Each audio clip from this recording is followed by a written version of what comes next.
Cap au nord, en bord de Manche, et bienvenue chez les Ch'tis. Le Nord-Pas-de-Calais et ses deux départements vont maintenant faire leur cinéma.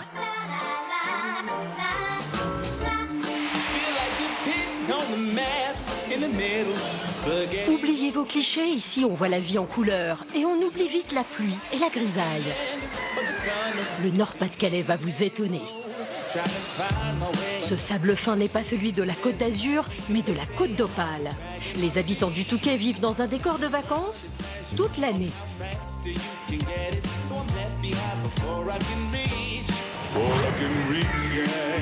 Non loin, Boulogne-sur-Mer, la ville la plus ensoleillée de la Manche. Elle jouxte Calais, dont le majestueux beffroi domine le port, et une superbe plage protégée. Et voici les impressionnantes falaises de Cap Blanc-Nez et Griné qui s'étendent sur 23 km de littoral. Par temps clair, les Anglais nous les envient. L'espèce protégée ici, c'est le moulin des Flandres. Il ne reste que 50 des moulins qui font la fierté des Ch'tis. Enfin, le cœur battant de la région, c'est la ville de Lille, avec sa fameuse Grand Place, lieu de rendez-vous des Lillois. En 2013, le Nord-Pas-de-Calais a remporté la palme de la région la plus heureuse de France. Mais pour les Ch'tis, ce n'est qu'un début. Ils veulent aussi devenir la plus belle région de France. Parce qu'elle est très belle et très agréable. Il manque un peu de soleil, mais le soleil, il est dans le cœur. On a une belle mer, on a tout, on a des beaux villages. Dans le Nord-Pas-de-Calais, on pleure quand on arrive et on pleure aussi quand on en repart. On va gagner, on veut gagner. La victoire des Ch'tis dépendra de trois incontournables de leur région. Arras, depuis son beffroi majestueux, jusqu'à ses souterrains les plus secrets. La pêche aux moules, une institution empreinte de convivialité. Enfin, une plongée au cœur de l'histoire, dans les paysages miniers de la région. Ces trois merveilles du Nord-Pas-de-Calais vont-elles suffire à renverser toutes les certitudes de nos experts ?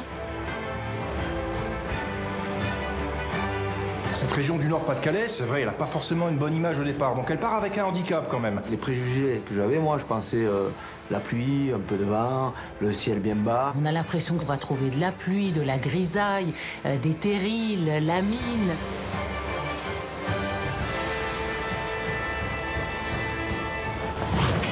Premier arrêt dans la région, Arras.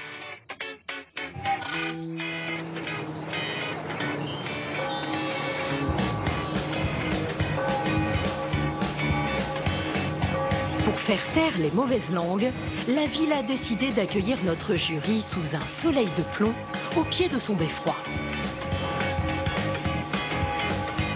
Ce beffroi, il a été intégralement détruit pendant la guerre de 14. Alors ce qu'on voit là, il faut imaginer ça, un vide, des ruines absolues, dans ce bâtiment auquel les habitants étaient tellement attachés. Ça a été vraiment une région très endolorie par ce conflit. Et pour obliger nos experts à admirer le soleil, leur guide du jour les attend au milieu du ciel. Eh oh! Oh, mais regardez ça! Il est là-haut! Bougez pas, je descends!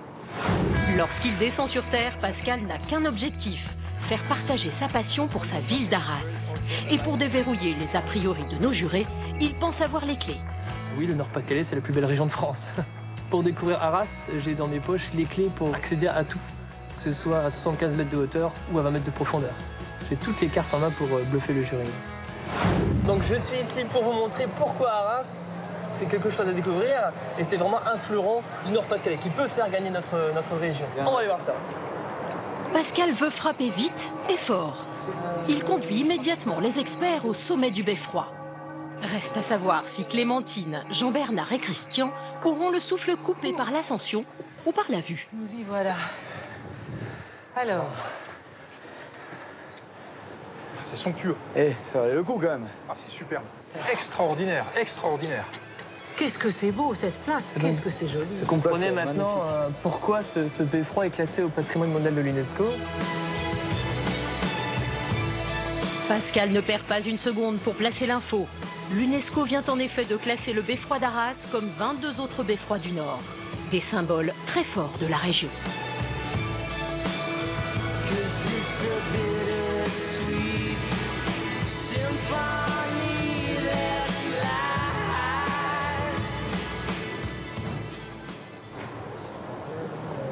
Espérons que nos jurés ont bien profité du soleil d'Arras, car Pascal leur réserve une visite beaucoup moins estivale. Le guide conduit nos experts dans un lieu totalement inattendu, un fast-food.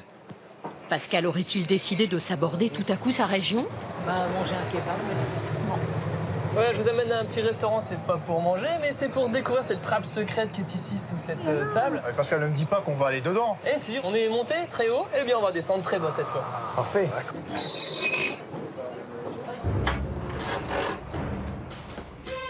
Les jurés s'enfoncent dans les sous-sols de la ville, avec une confiance aveugle en Pascal.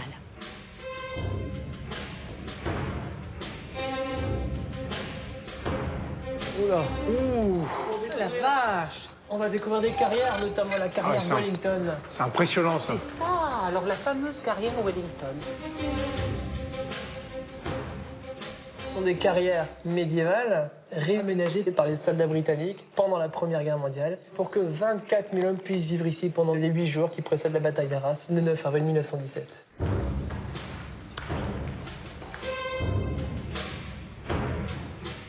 Durant la Première Guerre mondiale, les combats font rage en surface et la ville est en grande partie détruite. En 1917, à 20 mètres sous la terre, les Britanniques et surtout les Néo-Zélandais rassemblent en secret une armée de 24 000 soldats. Pour les accueillir, ils travaillent comme des forçats dans ces immenses carrières de craie qui datent du Moyen-Âge.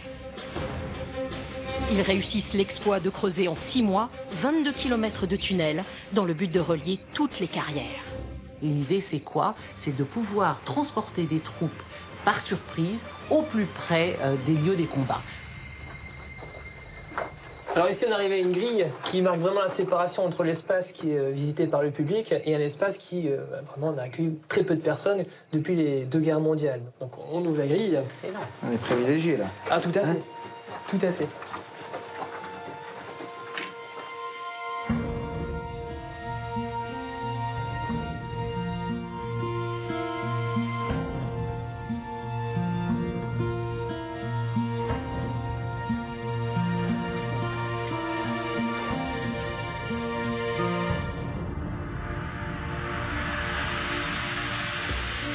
J'ai l'impression de rentrer dans l'histoire. C'est un véritable voyage dans le temps pour nos jurés. Ils rentrent dans l'intimité des soldats. Rien n'a bougé depuis près de 100 ans dans ces carrières. Je suis surpris d'arriver comme ça, puis de trouver voilà, tous ces objets.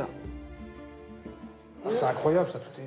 L'obus, vaut mieux pas y toucher parce que justement ce sont des objets laissés ici par les archéologues. Ce sont des écuelles laissées par les soldats. Des vieux godillots, regardez, ça doit être des brodequins de la guerre de 14. C'est un objet intime, c'est un objet personnel, c'était porté par un brave gars, peut-être un... Alors là, c'est là que l'imagination doit travailler. Ouais. Ces objets, c'est symbolique, ça a vraiment une vraie histoire, quoi. Moi qui ne suis pas rentré souvent dans l'histoire, ni par les livres, ni, voilà, ni à l'école, je trouve que c'est, pour moi, c'est un vrai moment. Alors vous voyez l'inscription derrière moi, c'est la sortie numéro 10, un exemple de ces sorties utilisées par ces 24 000 hommes pour s'élancer. Donc là, on est vraiment dans les traces de ces soldats. Ils s'élancent par l'une de ces sorties et ils vont attaquer donc les lignes allemandes qui sont juste en face. Il faut vraiment se mettre à la place de ces soldats qui ont besoin énormément de courage. Pour ça, vous voyez, on témoigne ces cruchons de rhum. On se donne de la boisson pour s'élancer avec un peu de folie, donc pour remonter, donc pour repousser tous ces Allemands. Le champ de bataille est derrière. Il est par là. On va avancer juste vers le champ de bataille. Au prix de lourdes pertes, la bataille d'Arras a permis de faire reculer la ligne de front et de désenclaver la ville. Les jurés semblent très émus. De quoi mettre Pascal en confiance. Je pense vraiment que j'ai relevé le défi et j'ai montré qu'il y a des choses à découvrir dans le Nord-Pas-de-Calais et on a vraiment gagné des points là.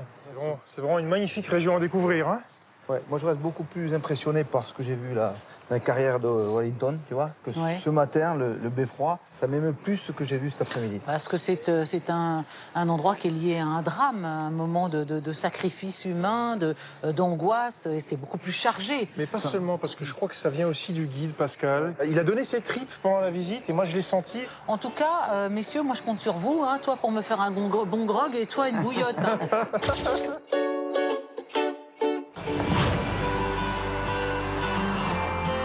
nos jurés n'auront pas le temps de se reposer. La visite continue, direction Wagny.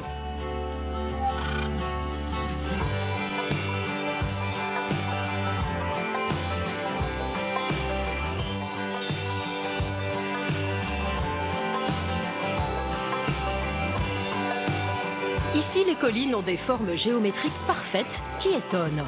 Elles ont été profondément marquées par la main de l'homme, et plus particulièrement des mineurs. Pour comprendre comment la nature a pu être ainsi redessinée sur des kilomètres, nos jurés vont visiter l'ancien bassin minier et ses installations. En principe, une mine, c'est pas touristique, et ça le devient. Parce qu'il y a de plus en plus d'aménagements des anciens sites industriels en France qui deviennent des musées, pour garder la mémoire de cette tradition ouvrière en France.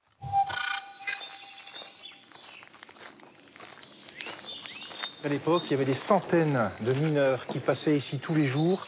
Il y avait un bruit, un raffut qui environnait ces machines-là. Et aujourd'hui, ce qui me touche, c'est ce silence qui enveloppe ces bâtiments-là. Monsieur Alain, bonjour. Bonjour. Cher Jacques, ancien mineur. Enchanté, Richard. Richard porte le bleu de travail depuis ses 16 ans. C'est dire qu'il connaît bien ces mines. Il leur a consacré toute sa vie. Et s'il accueille les visiteurs, c'est pour que son métier ne tombe jamais dans l'oubli. Je voudrais quand même transmettre l'histoire de la mine aux jeunes qui ne connaissent pas. Les grands-parents ne sont plus là pour leur expliquer. La région de Nord-Pas-de-Calais, pour moi, c'est la plus belle de France et je veux le montrer à tout le monde. Grâce à Richard, les jurés vont partager le quotidien des mineurs. Il les conduit dans la salle dite des pendus. C'est ici qu'on commençait sa journée de travail. Donc, bienvenue dans notre salle des pendus. Ah là là. Ah, c'est super. Hein, comme on dit, c'est la salle des pendus et c'est simplement que c'est les effets, ils sont accrochés aux chaînes. La première fois, quand il y a plein d'effets, ça fait tout droit, on aurait bien cru que c'était des pendus. La salle des pendus, c'est le vestiaire des mineurs, l'une des rares salles chauffées. Accrocher ses vêtements sur les crochets permettait à la fois de les sécher et de gagner de la place. Cette salle pouvait accueillir les tenues de 2600 mineurs. Si vous voulez le mettre dans notre pot, on va essayer de trouver des effets. Mais on veut. Ah, volontiers. Okay. Volontiers.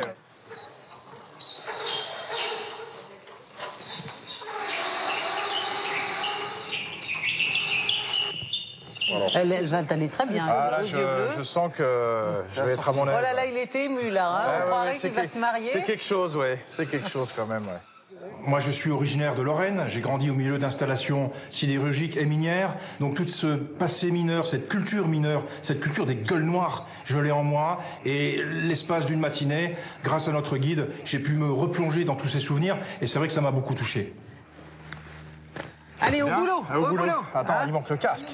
Est-ce qu'on avait peur de ne pas remonter éventuellement à cause du danger? On n'y pensait pas. Ouais. Vous y pensiez pas? Non, on n'y pensait pas. C'est un peu comme le marin qui va pêcher son poisson. On ne sait pas s'il va revenir. D'accord. Tout simplement. D'accord. Et après, on y reste pas. Après leur passage dans la salle des pendus, les mineurs descendaient dans les entrailles de la terre pour une journée organisée en 3-8, étouffante et dangereuse.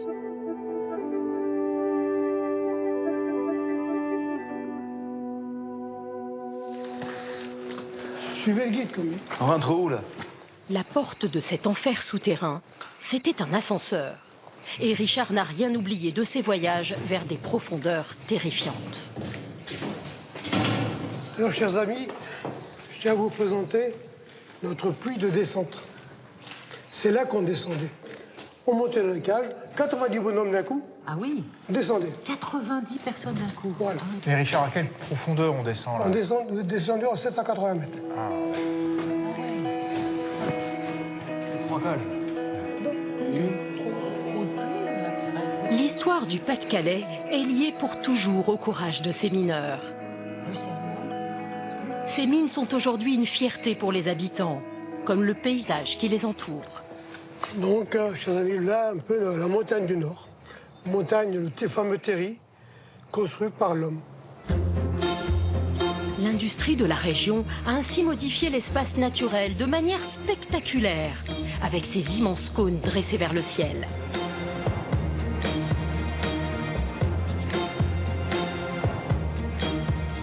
Ces terrils forment maintenant des montagnettes qui, pour certaines, atteignent plus de 180 mètres de haut. C'est devenu des petites montagnes qui ont sculpté le paysage dans le nord de la France. C'est devenu un symbole, les terrils, du nord de la France.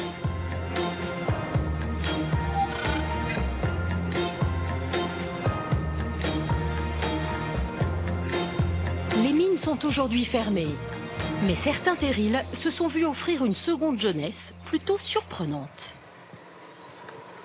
Et nos jurés ne peuvent imaginer l'activité que leur a réservé Richard. Christian, je rêve ou quoi? Ah, c'est génial. Alors, Incroyable. qu'est-ce que vous en pensez? Qu'est-ce que vous en pensez de la reconversion à bassin minier? Une piste de C'est ski. pas mal. C'est bien pensé, en fait. Et Et oui. moi, tu m'aurais dit un jour, tu vas venir faire du ski ici, jamais j'aurais rigolé avant d'arriver, Oui, tu vois. oui. On va quand même pas faire du ski dans le Nord-Pas-de-Calais, parce que ça, c'est la dernière chose à laquelle j'aurais pensé en venant ici. Eh ben si. Cette piste, longue de 320 mètres, est la seule du Nord-Pas-de-Calais et la plus grande piste de ski synthétique d'Europe. Les sensations sont déroutantes. Nous, on maîtrise rien. Oh, c'est très étrange, hein. T'as quelques bonnes sensations, là. Ça peut aller vite, hein.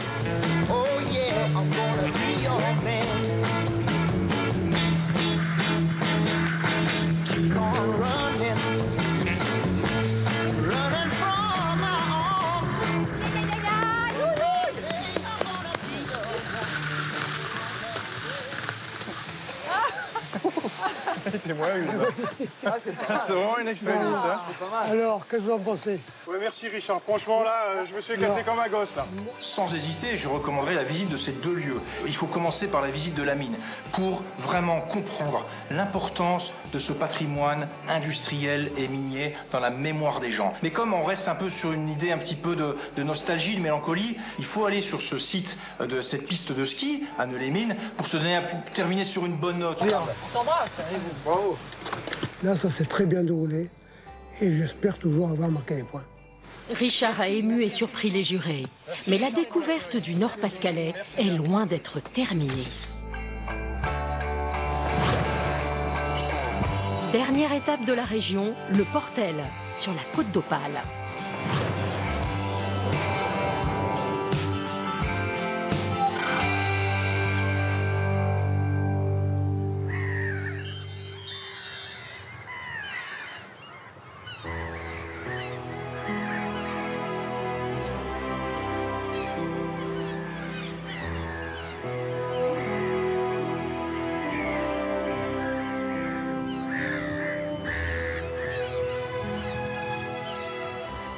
Pas beau? Ça me Si, c'est Pas beau? magnifique, ouais.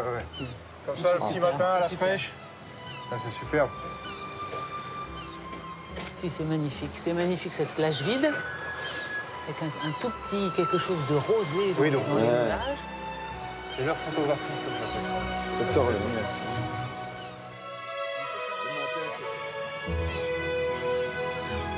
La côte d'Opale, c'est 120 km de littoral tout au nord de la France. Ici, les longues plages de sable fin succèdent tantôt aux dunes, tantôt aux fonds rocheux. Et je pense qu'il faut quand même qu'on se dépêche un petit peu parce qu'après, Parce qu'il y a la marée qui va monter, elle va monter et voilà. Hein. Nos jurés vont vite devoir se retrousser les manches pour pêcher le festin qu'ils ont sous les bottes, des moules sauvages. Un garde-manger à ciel ouvert qui met déjà en appétit le chef Christian Etchebest. Si vous allez chez votre poissonnier et qu'il y a de la moule sauvage, mettez la priorité sur la moule sauvage. Vous allez voir, elle est jolie, elle est goûteuse, elle est iodée, voilà. C'est un peu différent, quoi. Bonjour. Salut, Myriam. À la pêche aux moules, on croise forcément Myriam. Cela fait 32 ans qu'elle pratique cette activité qui remonte au Moyen-Âge. Myriam, c'est la mémoire de la pêche aux moules. Alors moi, je suis pêcheur à pied sur la côte d'Opale. Je suis une enfant de la mer, une enfant au sang bleu. J'ai en moi un vrai patrimoine. Et puis, le Nord-Pas-de-Calais, on a des terres magnifiques, des terres vierges. On a la mer qui est superbe. La côte d'Opale, elle est magnifique. C'est un des plus beaux endroits que je préfère de toute la France. La côte d'Opale, elle est vierge, elle est magnifique. J'adore ma côte d'Opale. Donc nous, c'est la nature complètement, la pêche à pied tout au long de l'année. Et puis nous, les pêcheurs à pied de la côte d'Opale, eh ben, on est des paysans des mers. On parcourt toute la côte. Ce sont des gisements naturels. On ramasse à la main ou au râteau, on lave au pied, on tamise. Toi, toute l'année, tu fais des Toute moules. l'année, par tous les temps. Ces moules de pays que pêche Myriam sont issus de très anciens gisements connus depuis le Moyen-Âge. Elles n'existent qu'ici. C'est l'écosystème local et notamment des courants forts et très froids qui donnent un goût bien spécifique à ce mollusque.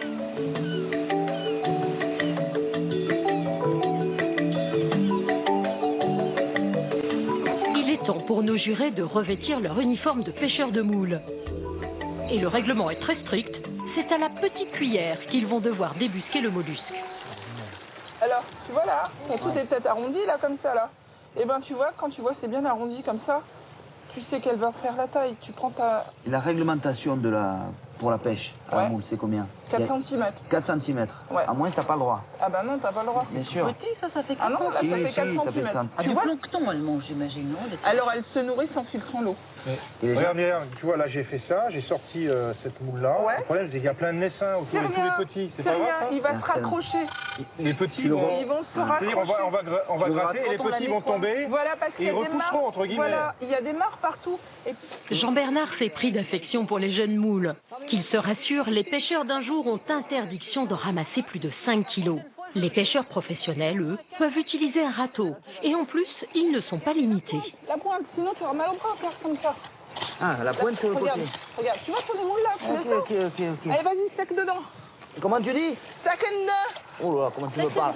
C'est du code d'opale. À demain, allez, vas-y. Tu vas pas gueuler, non? Ah bah si, on ne va pas. Une fois la pêche finie, il faut aller les vendre. Tu nous attends? C'est sur ces vélos sans selle et spécialement aménagés que les pêcheurs rapportent le fruit de leur travail. Ce trajet quotidien est particulièrement sportif. Faut éviter les trous.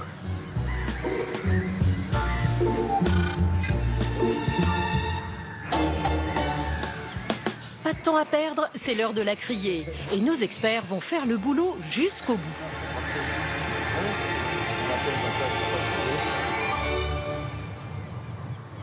Myriam, tu nous amènes où, là? Alors là, je vous emmène aux aubettes où il y a les pêcheurs.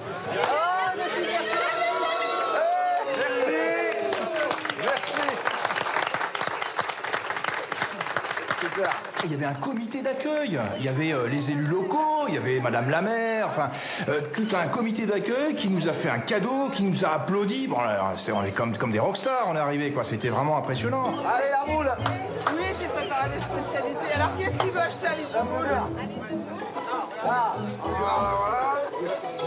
Elle est bonne, elle est sauvage, elle est fraîche, elle est complète, elle est allez, bonne journée! Allez, merci. Clémentine, elle était très à l'aise à la vente. C'est une vraie poissonnière, Clémentine. Elle a le bagou. Elle... Monsieur, ça. on est Eh, servez bien, soyez pas radins, hein.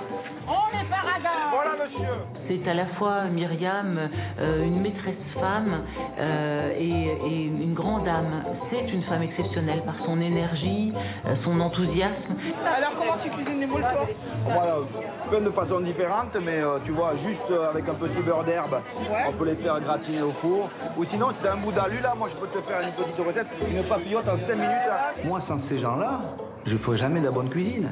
Et ça, en France, il ne faut pas qu'on l'oublie, quoi. Que ce soit dans le nord, dans le sud, c'est très important. Et ces gens-là, tu as vu comment, quand même, ils sont abîmés de la vie, quand même. Tu vois, ils ont des mains abîmées, ils ont des gueules, quoi. Je veux dire, il faut jamais qu'on les oublie. Et moi, je fais très attention à ça. On va faire une petite papillote, tout simplement. Hop, on met comme ça. Est-ce qu'on a un petit bout de citron, là? Hop, une feuille de laurier, puis un peu de thym, on va mettre ça. Et là, hop, on va faire un pliage, tout simplement, d'accord? Voilà. Là, vous mettez une goutte de vin blanc. Si vous n'avez pas une goutte d'eau, c'est pas grave. Là, le four, 200 degrés. La papillote, elle est faite. Vous la mettez au four, 5-6 minutes, ça va gonfler. Quand c'est gonflé, c'est cuit. On le sort, on coupe et on mange. Jamais je pensais que ça aurait pu m'arriver un truc pareil, de recevoir un grand chef, de recevoir un jury comme ça. C'est waouh, ça vaut tout l'or du monde. Je suis heureuse, tout simplement. En plus, voir tous mes clients comme ça venir, se déplacer. Je crois que tout à l'heure, quand vous serez plus là, je vais pleurer. N'ayez pas mes oreilles. Allez, merci madame, c'est gentil. Allez, on vous apporte les frites. Les jurés terminent leur périple en Nord-Pas-de-Calais dans la convivialité. Les ch'tis les ont-ils séduits? C'est une région avec beaucoup de cœur, beaucoup de valeurs, et surtout ces valeurs du travail qui, à moi, me tiennent à cœur. Attends, je vais chercher ma bière, moi. Oh. Oui, la bière, par exemple. Le Nord marque des points, c'est parce que même en ayant parfois des choses à montrer qui sont un petit peu mélancoliques, liées à un monde révolu, eh bien il y a ces gens. Et cette gentillesse et cette simplicité qui fait la qualité de cette région. Vous n'avez pas un accent belge, hein, j'ai l'impression. Impeccable, il va vous dire. Tous les ingrédients, si je puis dire, sont réunis pour que le Nord-Pas-de-Calais soit, je dirais, dans un top 5 final, ça c'est sûr.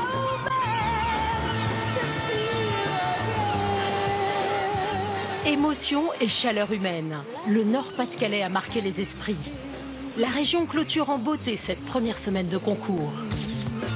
You've been making